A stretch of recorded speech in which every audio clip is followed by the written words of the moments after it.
え、変な親子がやってきて騒いでいる？母親と娘ですか？電話してきた知人は明らかに怯えていた。まるで獣の群れにでも襲われているみたいだ。受話器の向こうから激しいやりとりが漏れ聞こえてくる。信じられない。あの人たち、まさか他人にまで噛みつくなんて。申し訳ありません。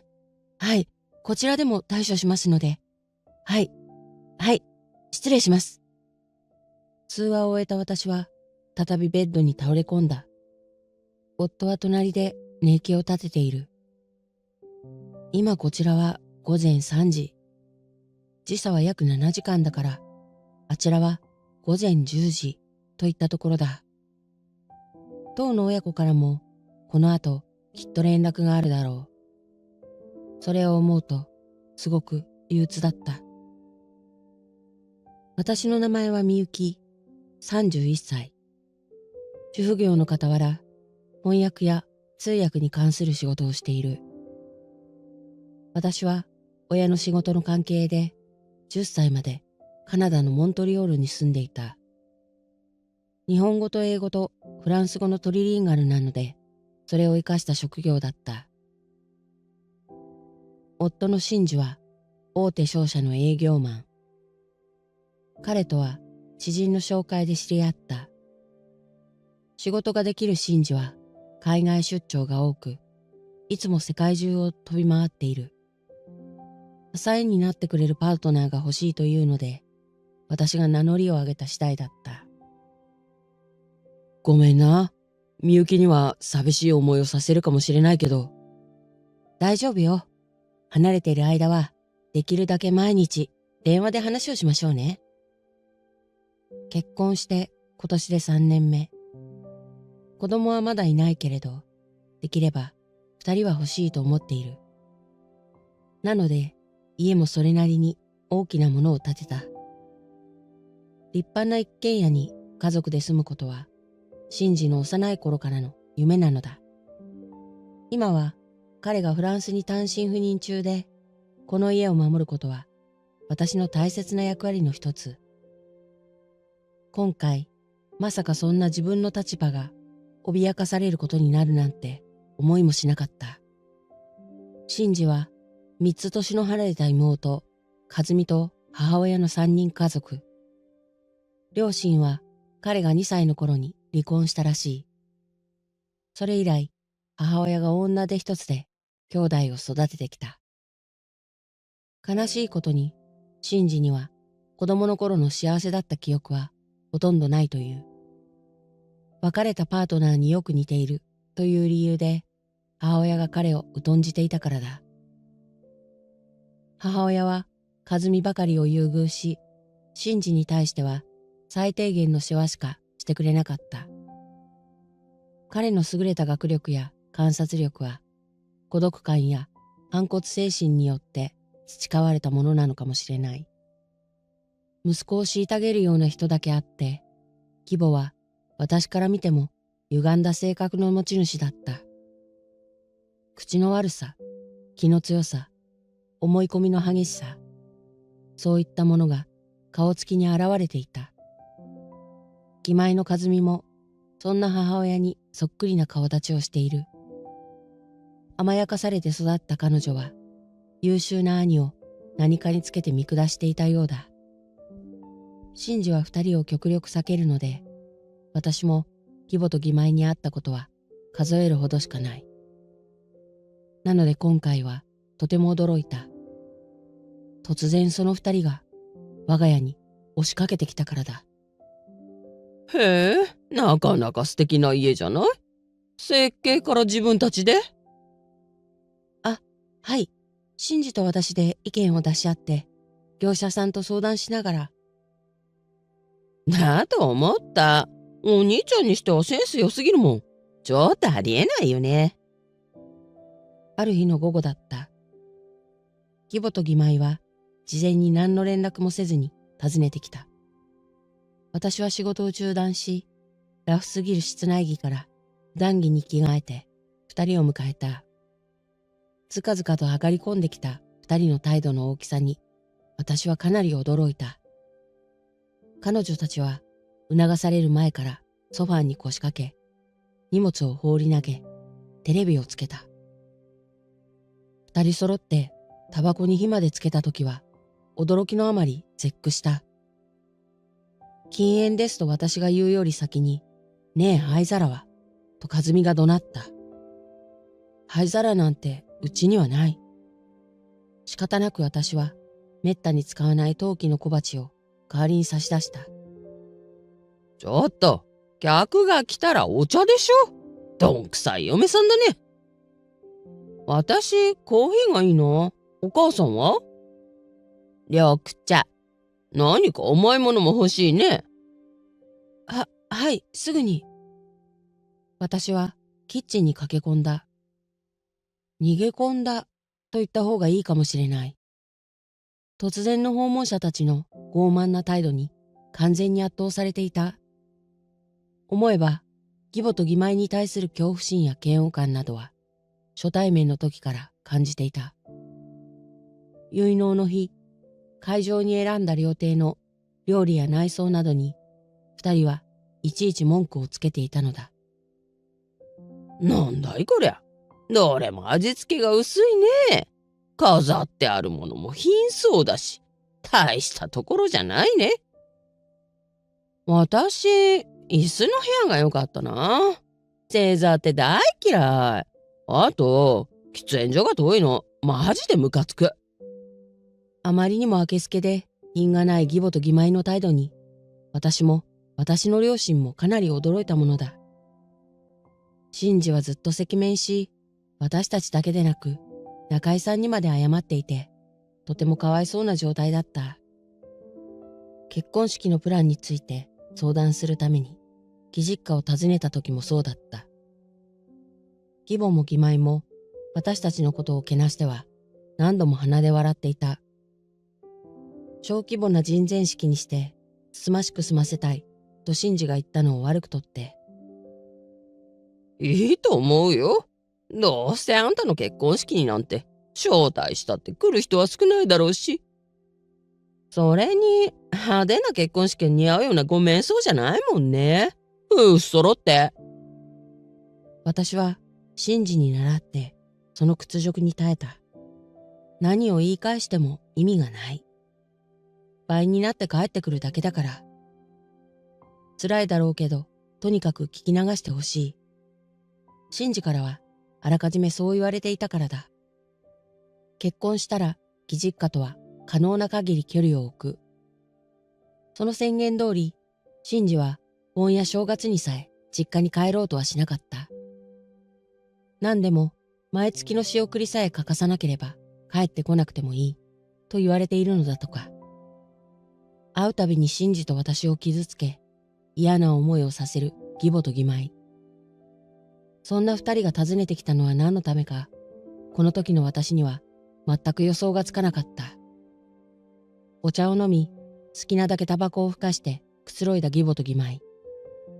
どっこらせ、と二人はよく似た声と動きで立ち上がった。私はトイレに行くのかと思ったけれど、違った。なんと二人は勝手に家の中をうろつき始めたのだ。あら、広い。お兄ちゃんにはもったいなくない？マジで腹立つんですけど。収納も多いね。階段の下は物置か。ああ、掃除道具を入れてあるのね。どこの家も同じだね。私が止めるのを完全に無視して、義母も義妹もあちこち見て回った。2階の寝室も、私の仕事部屋も、ウォークインクローゼットの中までも覗かれてしまった。あまりに一方的で強引だ。ぶしつけな態度の二人は、建築費用のことにまで触れてきた。聞いたけど、真治が一括で支払ったんだって？ずいぶんと溜め込んでいたんだね。はい。真治は入社当初から単身赴任を繰り返している。なので、通常の単身赴任手当だけでなく、新興国に滞在して危険手当をもらうことも多かった。彼は理想の家を建てるために仕送りと生活費を引いた給与の大半を貯蓄に回していた。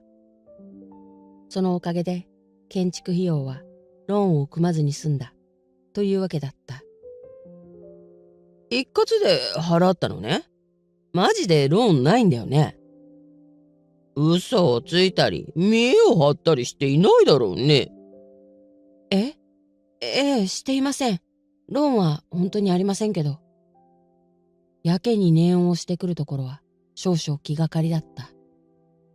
義母と義妹の目的は一体何なのだろう。屋根裏の収納までチェックした二人はリビングに戻ってきてまたソファーでくつろいだ。よし、決めたわ。旦那を呼んでここに住むことにする。え？突然の思いがけない宣言だった。ここに住む？どうして？何のために？ポカンとしてしまった私を見て義妹は笑った。今住んでるマンション来月更新なのよね。タイミング最高じゃない？よかった。ちょっと待ってください。そんな大事なこと勝手に決められても困ります。どうして？どうしてって、ここはシンジさんと私の家です。他の誰とも一緒に住む予定はありません。私だってお姉さんと一緒に住む予定なんかないよ。シンジとあんたにはこの家はもったいない。和江に譲って引っ越しなさい。義母から当たり前のようにそう言われて、私はパニックを起こしそうだった。この二人は一体何の権利があって、こんな無茶苦茶な要求をしてくるんだろう。その後も、義母と義妹の言いたい放題は止まらなかった。そもそも、一軒家を建てるなんて生意気なんだよ、シンジのくせに。贅沢すぎる。そうそう、ネクラで陰気で友達ゼロ。家の恥でしかないお兄ちゃんのくせに。あの子は賃貸で十分。どうしても自分の家が欲しいなら、もう一軒建てるんだね。31でここを建てたんだから、あと4、5年も働けば、もう一軒くらい楽勝でしょ。聞けば聞くほど頭がおかしくなりそうだった。でも、この人たちは本気だ。本気でどうにかしているとしか思えない。シンジと私を強引に追い出して、この家を自分たちのものにしようとしている。なんとかしないといけない。私は逃げ出したい気持ちをどうにか抑え込んだ。今ここには私しかいない。でも、シンジに余計な心配はかけたくない。自分で何とかしないと。私がこの家を守らないと。ここはシンジと私の家です。引っ越すとか出て行けだとか、勝手に決めないでください。生意気なこと言ってんじゃないよ。突然、義母が怒鳴った。鬼の形相でものすごい剣幕だった。あんたね、うちに嫁に来た身で何様のつもり？うちじゃ、子供のことは母親が決めるのが当たり前なんだよ。郷に行ったら郷に従いなさいよ。口答えしてんじゃないよ。それでも、法的に、この家は。文句があるならはっきり言いなさいよ。この家はシンジが建てたんだろ？だったらそれをどうするかは、母親の私が決めるんだよ。これは当然の権利なの。わかった？そういうことだから、今月いっぱいで出て行ってもらえる？よろしくね。ものすごく怖かったけれど、あえて私は何も答えなかった。口を開いてうっかり、わかりました。なんて言ったらおしまいだと思ったからだ。二人が帰った後は涙が出た。なんだかとんでもない恥ずかしめを受けたような気分だった。すぐにシンジに連絡を取ったことは言うまでもない。彼は涙ながらに話す私のことを大いに心配し、母と妹がすまないと謝ってくれた。そしてとても意外で魅力的なある提案をしてくれたのだった。突然の着信音。枕元でスマホが鳴っていた。先月の屈辱的なやりとりを思い返しているうちに寝てしまったらしい。案の定、電話をかけてきたのは義妹だった。私は深呼吸をして通話に応じた。もしもし。ああ、やっと出た。ねえ、ちょっと。私の家に知らないおっさんが住んでるんだけど、これどういうこと？早くなんとかしなさいよ。荷物を運び込めなくて、業者も旦那も困ってんのよ。予想通りの通話内容だった。なんて厚かましくて、ずうずうしくて、口が悪くて、非常識なんだろう。義妹の声を聞いていると、私は自分の心が次第にすさんでいくのを感じる。あなたが会ったのは、私の父の友人です。その家は、彼が新次から買いました。だから彼の持ち物です。あなたのものではありません。それ以上、迷惑をかけたりしないでください。はあ、買った？わけわかんない。あんた何言ってんの？頭大丈夫？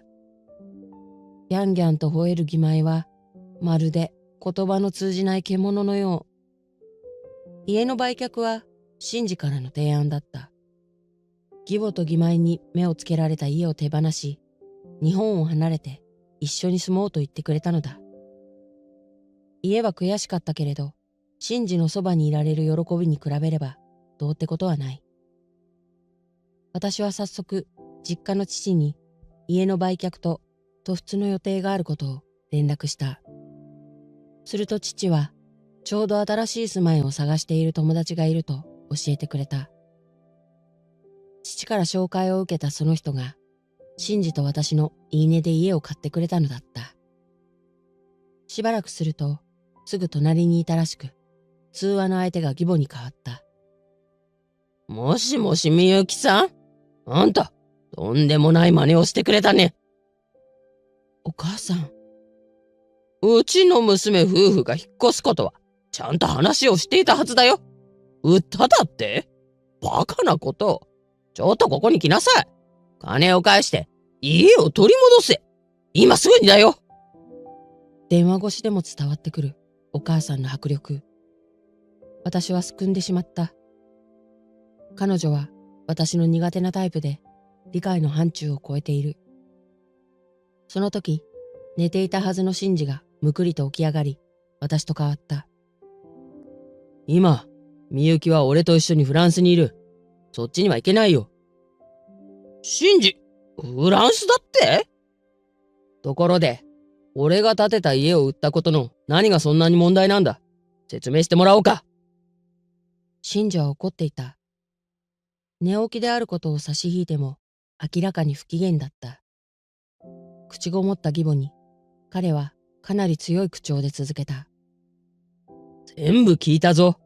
俺がいない間に好き勝手してくれたみたいだな。みゆきを怖がらせて家から追い出そうとしたって？とんでもない真似はどっちだ？非常識すぎるんだよ。あんたらにあんな家もったいないじゃないか。和美の方が。何もかも勝手に決められると思うなよ。あの家をどうこうする権利はあんたにはない。母親に向かってなんて口の利き方を。あんたと和美にはもううんざりだ。家族の縁は今日限りで切らせてもらう。新次は強く宣言した。電話の向こうで義母が慌てるのが分かった。何を言い出すんだい？新次、それ本気で言っているのかい？本気に決まってるだろう。縁を切ると言ったら切る。もう仕送りもしないからな。これまで育ててあげた恩を忘れたっていうのかい？恩返しなら十分したさ。まだ足りないっていうのか？この金食い虫の寄生虫親子。私は新次がそんな汚い言葉を使うのを初めて聞いた。新次にそうまでさせた義母と義妹のことが一層憎く思えた。金輪際顔も見たくない。声も聞きたくない。和美にもそう言っておけ。怒鳴った新次は義母からの返事を待たずに通話を切った。着信拒否の設定が済むと新次はスマホを放って私を抱きしめた。私も同じくらい強い力で彼のことを抱きしめ返した。その後、家を買ってくれた知人から知らせが入った。彼は警察を呼んで義母と義妹とその旦那を連行してもらったという。三人が呼びかけを無視して庭に物を置くなどの迷惑行為を続けたからだ。わめきながらパトカーに乗せられる姿はとてもみっともなかったと彼は言った。警察署を出た彼らは小さなアパートを借りて荷物と自分たちを押し込んだらしい。狭い部屋で三人暮らし、揃って文句ばかりで喧嘩も多いのだとか。しかも義母はパチンコにはまり、義妹は酒に溺れ、その夫は他の女に走った。三人の共同生活はあっという間に破綻した。それでもアパートから出ていくことはできないというから、まさに地獄というしかない。それらの話を私はこっそり電話をかけてきた義妹から直接聞いた。もうどうしようもない。反省しているから助けてほしい。と泣きながらお願いされたのだ。当然私は断った。せっかく真治が縁を切ってくれたのに、私の方でつながっているなんて意味がない。義妹は本気で泣いていたようだけれど、私は容赦なく通話を切った。もちろん着信拒否設定をしたので、その後は何の連絡もない。フランスでの真治と私の生活は順調そのものだ。翻訳の仕事はネット上で完結するので何の問題もない。真治もますます張り切って働いてくれている。きっと出世も遠くないだろう。その上、環境の変化が良かったのか、私のお腹には待望の新しい命も宿った。悪縁を断って、人生はまさにこれからといったところ、私はこの地で家族と一緒に毎日を楽しく過ごしていこうと思う。